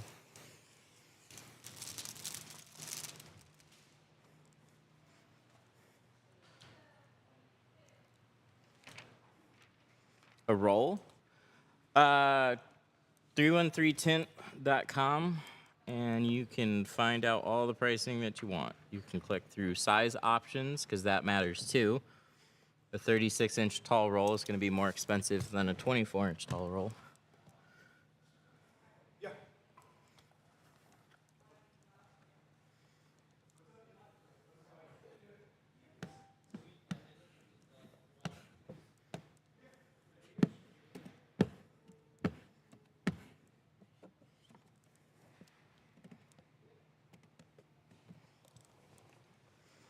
Let's check it out. Betting it looks good. Thank you for the follows and the comments. You guys make the stream fun.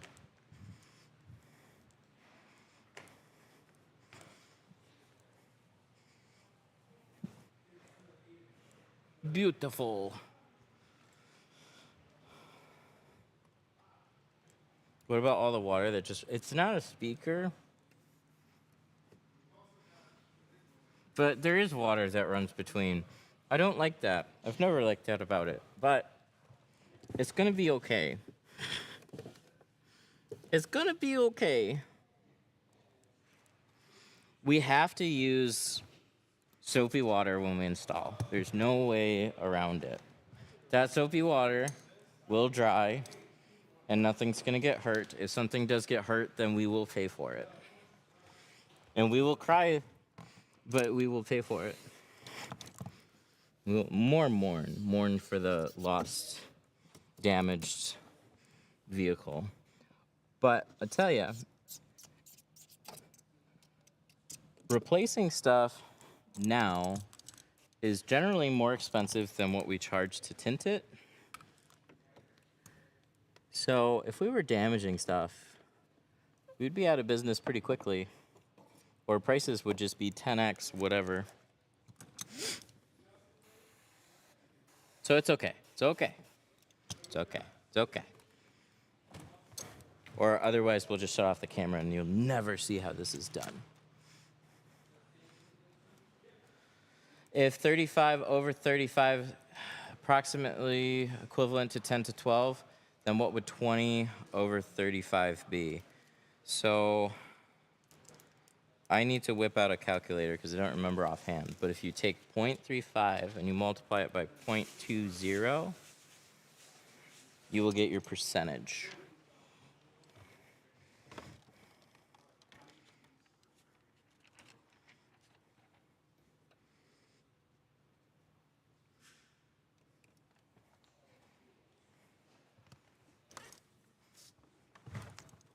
Any percentage.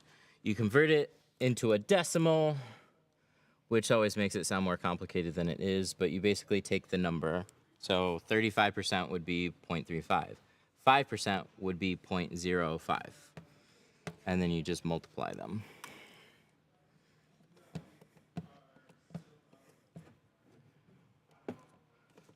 What's always been a little bit weird to me is I could take a reading of a factory window, and I could do that math, but you gotta take a little tinter intuition or put up a sample, because I had this Kia once, and it made sense number-wise to do a 20, and then I metered, put some swatches up. I ended up doing 35 because it just looked closer.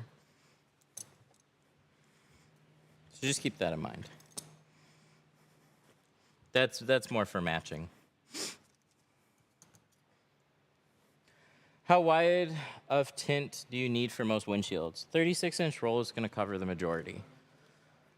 I use pretty much 36 and 24-inch rolls. It's not the most that it could be to like save on inventory. If I wanted to save the most, I would order every size roll. And then I would just Tetris everything between like the plotter and whatever.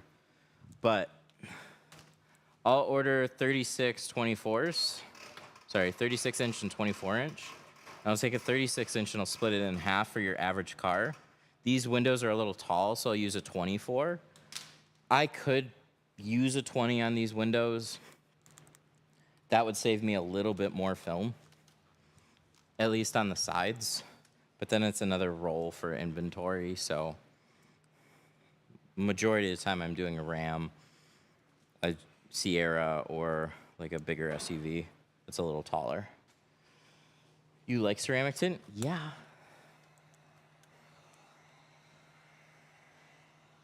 Is Secret Zone still a brand? 20 years ago, it was an auto parts store classic. Oh, no. No, I've actually never heard of that one. Get in the zone. Secret Zone. When tinting over old tint, do you clean as best as possible? If you're not doing a removal, you can just wipe it. Just non-abrasive. Yep, wipe it off with your hand. Just try and be as safe as you can. Anytime that I've tinted over existing tint, it's been somebody else's film, and I just don't attach a warranty to it. But it's very rare. It's very rare that I have to do that. Is the heater on?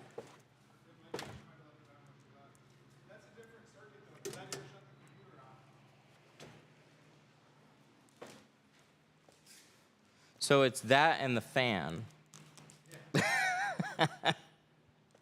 And the TV.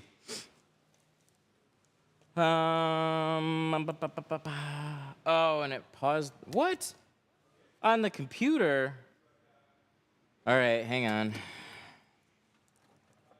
5 seconds. It's going to go black. And then 3, 2, 1. It's plugged back in. We cross our fingers that it reconnects. Hey, we did it. We did it. Feed is back. So what do we do about shrinking then? We're going to have to we're going to have to investigate. Our lighting and electrical is too jumbled up. We're going to have an electrician come and sort it all out between the sheer amount of lights that we put up and other stuff that's going on.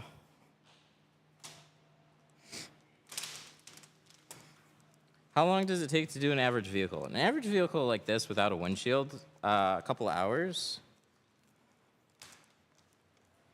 Add some breakers. Yeah, like all of that. Wow, this is the most tangled this has literally ever been.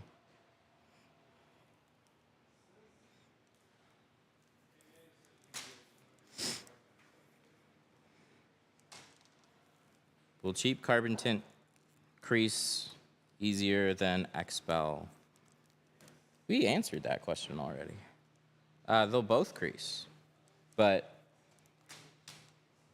there'll be a couple of things that'll be a little bit more user-friendly about expel. What you're paying for when you get a better film is better performance, better materials, better longevity. You usually also get films that are generally easier to shrink, but not all expensive films are just easier to work with. Professional films are more about the customer than the installer.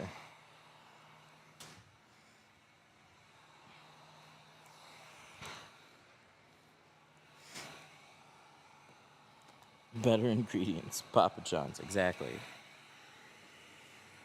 Cheaping out of materials means it'll fail faster, it'll be blurry, hazy.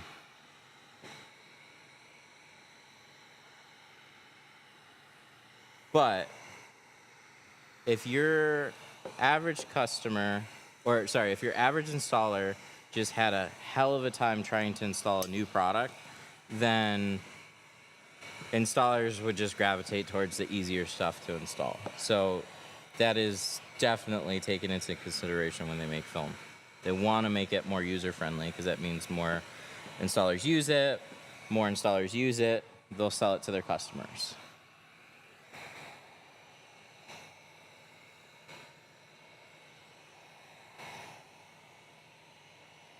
But if there was something that had like 10x the performance, but it was harder overall to install, people would probably still install it.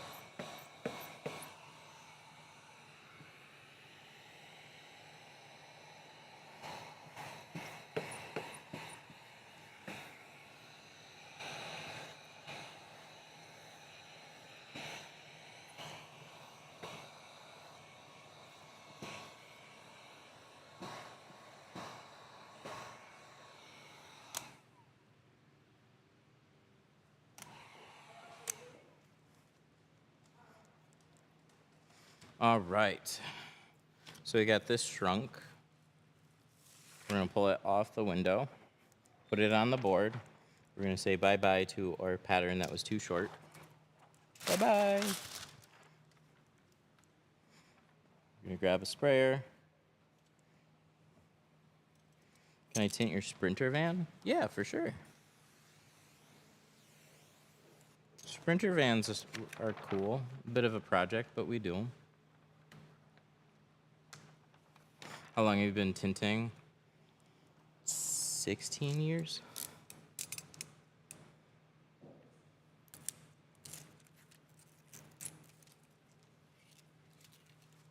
Relocated. Sterling Heights, Detroit Tint Studio. I'm doing a similar procedure that you're doing. No, you gotta follow it exactly. I'm still getting small bubbles. Practice. That's the frustrating thing about tint, is even when you do everything the way you're supposed to, it's repetition and practice makes it turn out better and better. It's figuring out why is that happening. There's always a reason it happens. And then adjusting for it.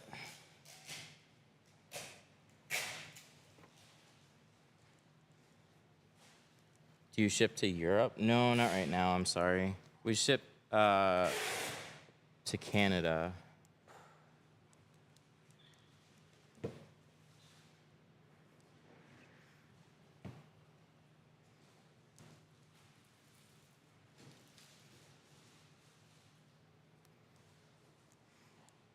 How much to tint a C3 Corvette all the way around? Oof. I don't know if I ever want to touch one of those again.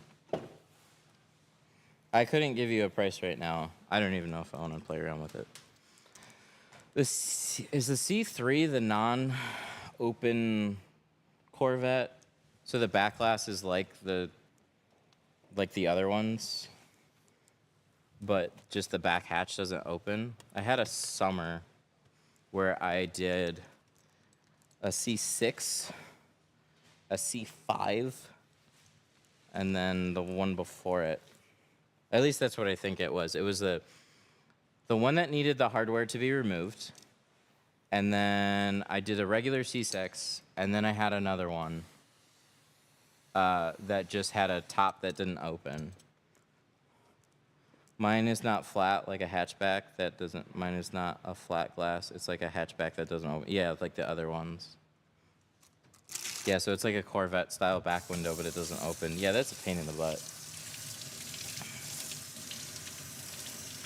I'll be honest, I don't want to spend a day on it.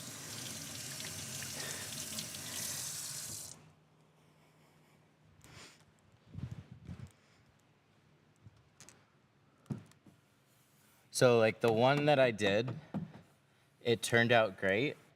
I had to spend a good part of a day on it.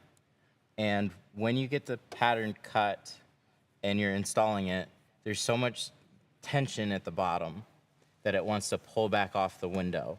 So you're like inside there and you have like 1 or 2 shots to get that sucker to lay flat before it then starts filling back up with dirt.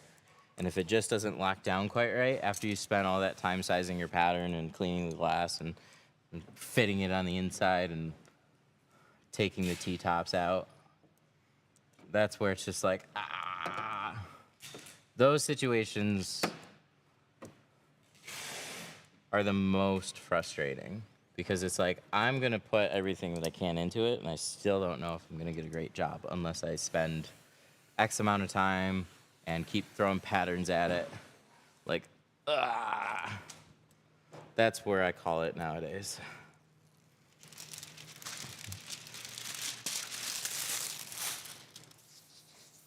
So it's always nice to say I can tint anything, but the vast majority of our business is stuff like this. We just don't hardly ever see those things. So like even if I get good at tinting those, I'm gonna get like, what was it, 4 or 5 years ago when I tinted that?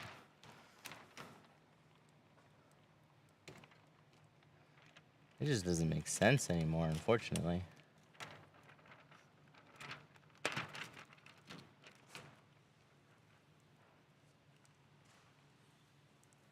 But I tell you what, if you call around, it's not going to be long before you find a shop that'll take it for way cheaper than what they should, and they'll go like hell on it. You'll definitely find some place that'll do it. There's always guys that love a challenge like that. How do you cut it to fit too big or too small? That's completely up to you. I'll show you.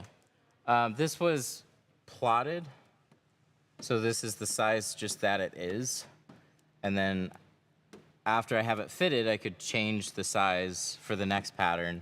But when I'm trimming it out, you see this dot border? I was gonna show it on the outside, but I can illustrate it on the inside. See this dot border? I'm gonna shrink my pattern to fit the curve of the glass. And then I can cut it close or farther away. And that's how you're gonna change the size of a back window. And so you get to pick how wide you want it to be.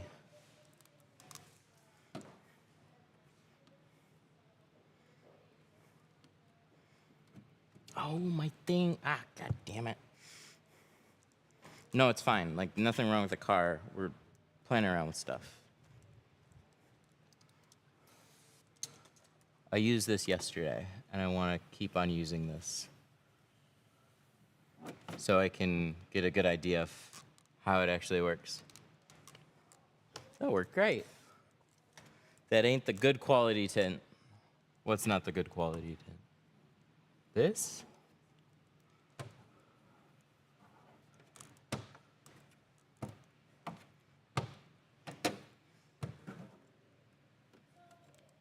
If this, I would like to know why.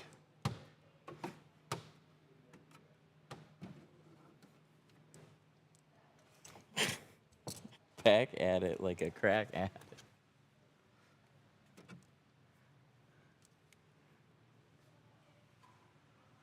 Looks good. Let's wipe it off, touch up any edges that we might need to. Look at it on the outside.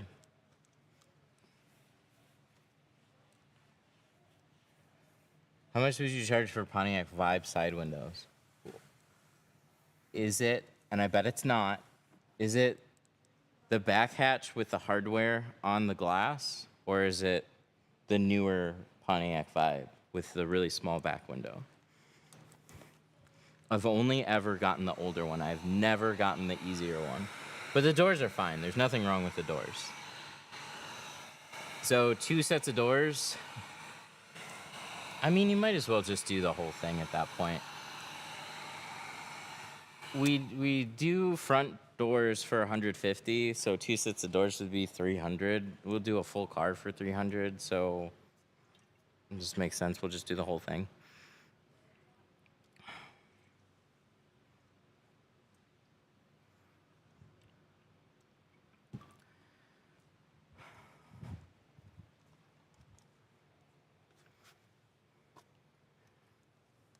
Older Vibe back glasses were a process. Yeah, and that was the only one I ever got.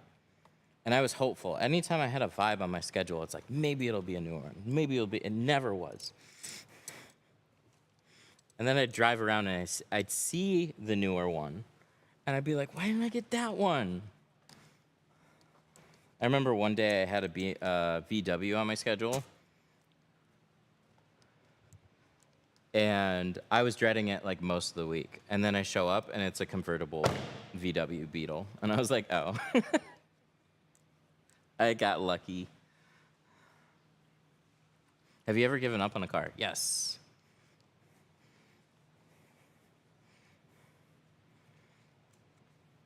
But I've been able to tint, like, one that comes to mind was I did 6 pieces on a C6 Corvette, like, years and years ago. I've tinted them since. I had a really bad day with a Porsche. How is it called? Macan? I couldn't tint it. I just didn't have the time. And it was like, it came in as like, hey, I got 2 front doors on a Porsche. I was like, yeah, I could probably do that. Showed up at like 1 o'clock in the afternoon. I had other stuff to do. And the quarter windows had this big, obnoxious seal on them. I spent 2 hours. It was in another shop. It wasn't here. So this was just like, I normally tint regular cars. Some stuff's harder, some stuff's easier, but like this is the range of stuff that I usually get. Porsche shows up. 2 front doors. It's 2 front doors and 2 quarter windows. I go and look at it, and I'm like, those quarter windows look like they're going to be a pain in the butt.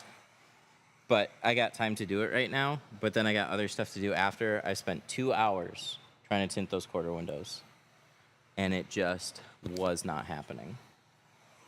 And then I'm just like, I don't want to see this car again. Because it was between like what we quoted, how much film I wasted already, how frustrated I got. I'm just like, no. Nope. If I had it here under better circumstances where I could plan out time for it, it would have been okay. But under those situations, I just, nope. You charge extra for quarter windows. We don't now, but when I was mobile, we absolutely did. It was an additional like $20 for the front quarters. It was just the extra time that it would take to tint those, and so many vehicles. Like, so a set of doors, we would have planned an hour on the schedule, but most front doors need to get done inside of 30 minutes.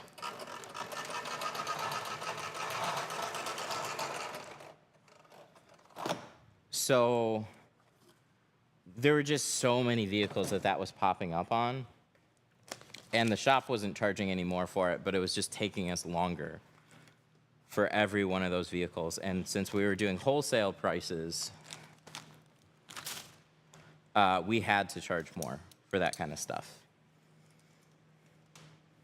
But it got really, really annoying to try and charge for it, because the shop that we were tinting for didn't want to lose money, obviously, on a set of doors. But a lot of times they wouldn't take the time to ask if it had front quarters. So then the vehicle would show up. We would have to clarify about the front quarters. And then they're like, well, this customer was told this price, and blah. And it's like, that's not my problem. We've been over this so many times.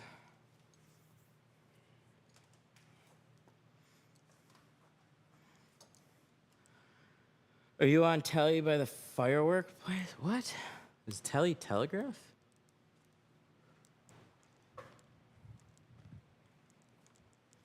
No.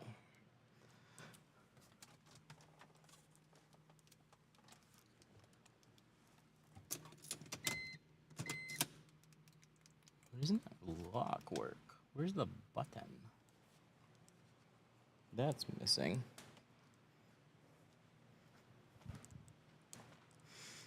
My dad's shop is over on Telegraph, though.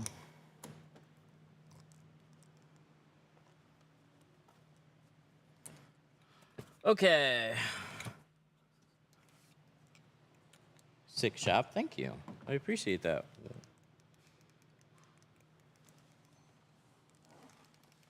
Does this just not work?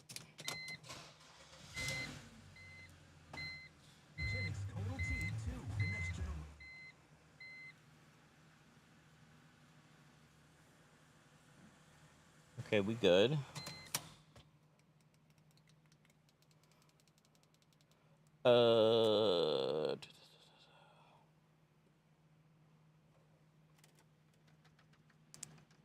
That's the window lock, isn't it? Or is that the door lock?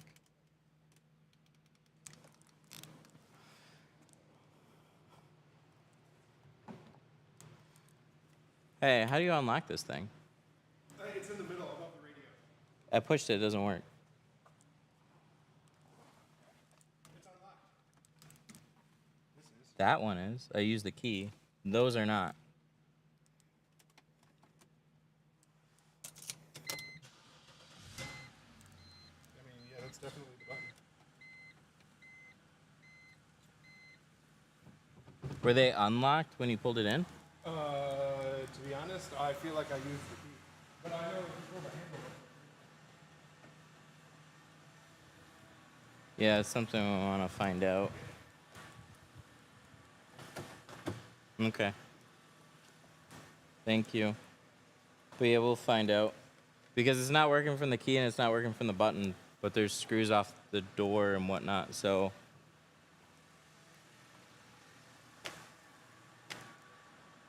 We will find out.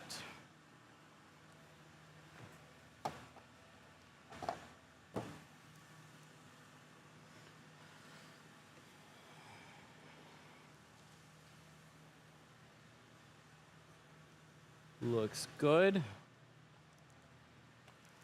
Dead battery? I mean, the car started.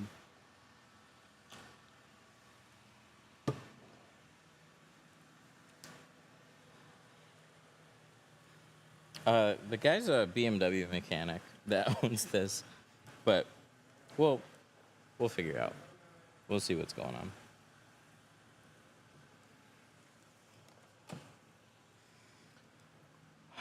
When do you know if shrinking a quarter window is necessary? When they're a little bit larger, but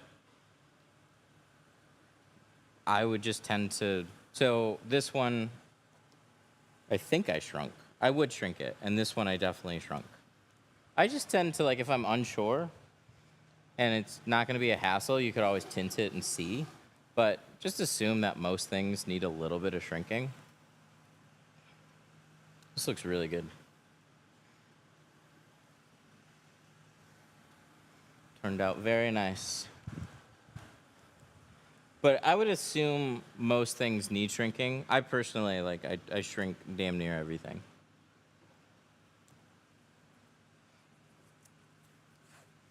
I got 5%. I'm so scared to get pulled over. Yeah, that's why I don't drive around with 5. I mean, I had 20 on my front doors and 35 on a windshield. And I ended up lightening it to 50 and 35. It's been really good for business, though. Most of the people here end up going with something in that range anyways.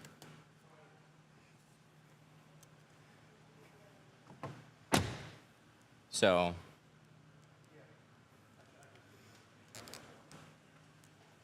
how much would you shave off a normal price to charge glass shops wholesale?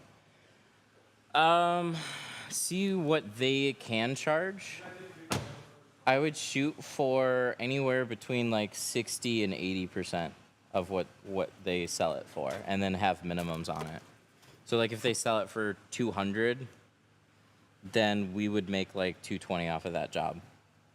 If they're higher volume and you can just do it a little differently, like you can make less per car on the volume thing, but what I noticed is a lot of these shops would not actively try and upsell customers and show them the differences between films. They would just, like, customer would come in for tint, and then they would figure out what shades that they want and just hand me the keys. So it was hard to find good places, but some of the good places would just be better on volume, and they would at least charge like $300 a car, so then it didn't matter as much, and would make like $220 or something per car. Which, like, when you're not counting when you don't have your overhead, you literally go into somebody's garage and tint cars and you have repeat business. It's a really good setup. I would generally make 12 to 1500 from an auto glass place for just coming in for 2 days.